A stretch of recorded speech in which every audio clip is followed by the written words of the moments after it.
السلام عليكم ورحمة الله وبركاته.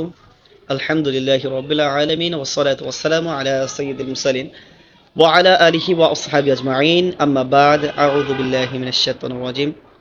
بسم الله الرحمن الرحيم. فاذكروني أذكركم أشكروا لي ولا تكفرون. وقال النبي صلى الله عليه وسلم: بلغوا عني ولو آية.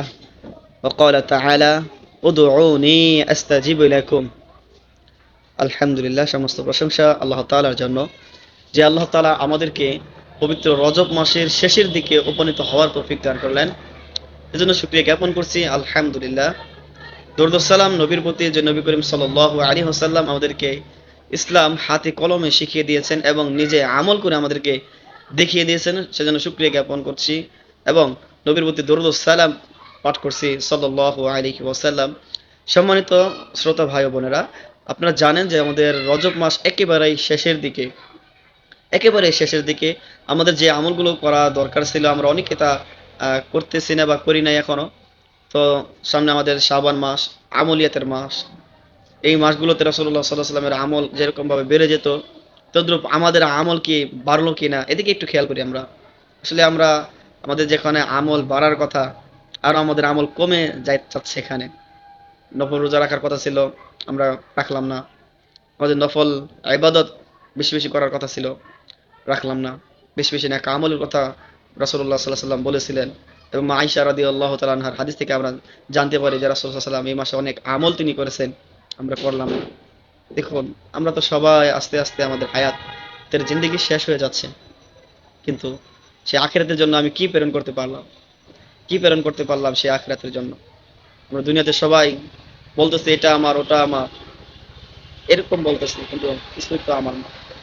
আপনার তো সেটা যেটা আপনি পরিধান করে এরকম ভাবে পুরাতন করে ফেলেছেন, ছিঁড়ে ফেলেছেন, ওইটা আপনার। যেটা আপনি খেয়ে হজম করে ফেলেছেন, ওইটা আপনার। আর কোনো কিছুই আপনার না।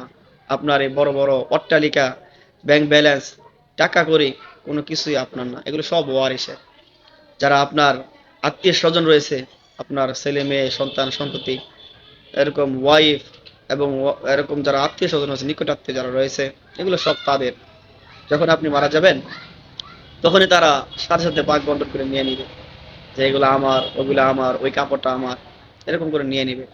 তো সাহাবারা ছিলেন বুদ্ধিমান।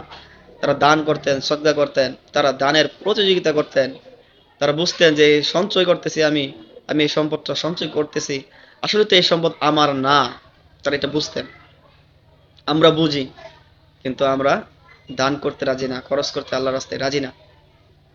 আমরা তো সবাই হিসেব করি, 1 সপ্তাহ পর এটা করব, 2 সপ্তাহ পর এটা করব, 1 মাস পর এটা করব। আমরা তো অনেকেই 5, 10, 20 বছর পর কি করব, এই হিসাবগুলো আমাদের ডায়েরিতে লেখা থাকে।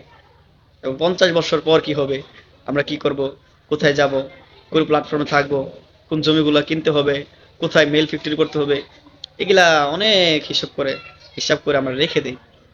আসলে ভাই বন্ধু, আমাদের তো 3 মিনিটেরও এরকম ভাবে আমাদের গ্যারান্টি নাই।